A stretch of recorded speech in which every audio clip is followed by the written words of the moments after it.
am joined by Hanna, and she's an Estonian environmentalist. Now, that is very vague, Hanna. Talk to me a little bit about what exactly you do. Actually, at my work, I'm a climate scientist, but I'm also doing a PhD in Tallinn Technical University, and my topic is actually this waste burning. Okay, so that's a good idea, because in a lot of developing countries, we have this problem of people who want to burn rubbish in their homes. Why is that such a bad idea? No, it's actually not only for the developing countries, but also for the whole world, because when you don't see the results that happen after you burn waste, then you actually don't know about it.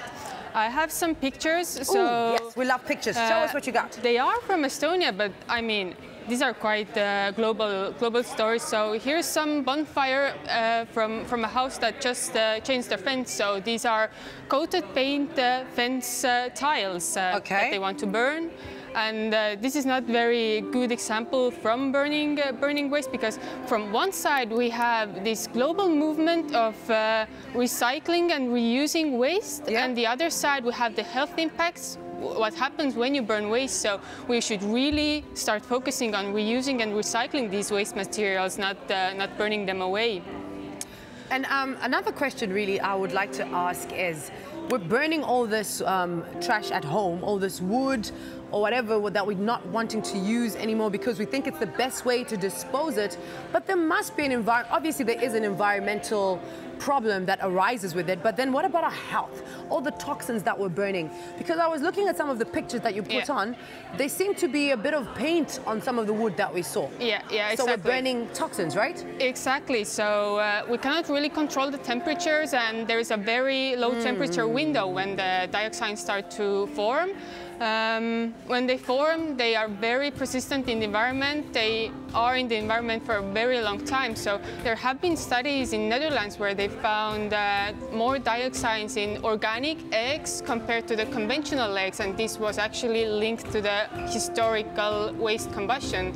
And one side is the health impact, but the other side is the environment, and actually like house fires and wood fires, because in this picture you can also see waste burning that's really out of hand, so you need firefighters to really tackle it. And what kind of trash then can we burn at home? Because, you know, sometimes I guess people just find it easier to burn some of this rubbish at home. So what rubbish is okay to burn at home?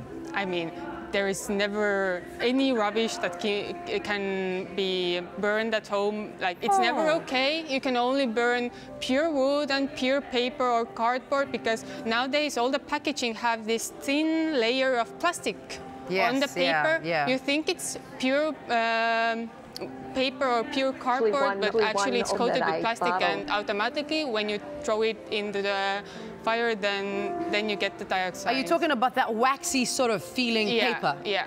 Okay. Because, you know, when you see people making their fires at home in the fireplace, they usually throw it in. You see people throwing in a bit of plastic, throwing in that sort of paper and all that. So yeah, this is actually not right.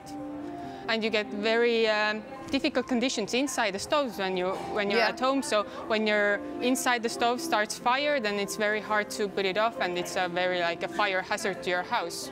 So talking about this, what's the difference between the waste that we burn at home and the waste that goes into burn incineration? It's a very good question. Actually, in Estonia, we just launched our first waste incineration plant, and people didn't really understand that why this plant can burn waste and why can't we do this.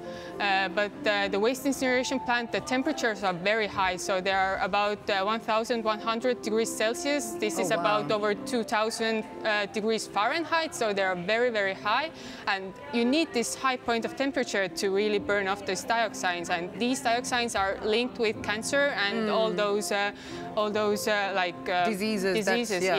So you need to burn this off, but in a house condition or in bonfire conditions, you cannot really control the fire, and you cannot control the temperature, so this is very dangerous. We have made some experiments during the bonfire. We can really see from the graphs that the dioxins are very high compared to the wood incineration, and we also made measurements at the home condition. So there is this blue line. Yeah, talk to me about this graph that we're seeing right now. So there's this blue line, and it's actually a limit value set for the waste incineration plant. So this is a normal Estonian household stove. We made experiments, and the waste amount was a 3-person family, and the generated waste for 1 day.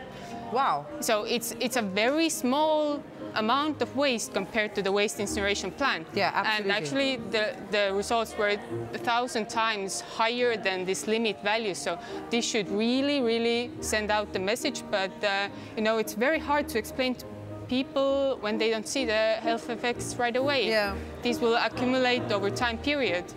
So now this burn incineration that you guys just opened recently in Estonia, how far away is it from the population?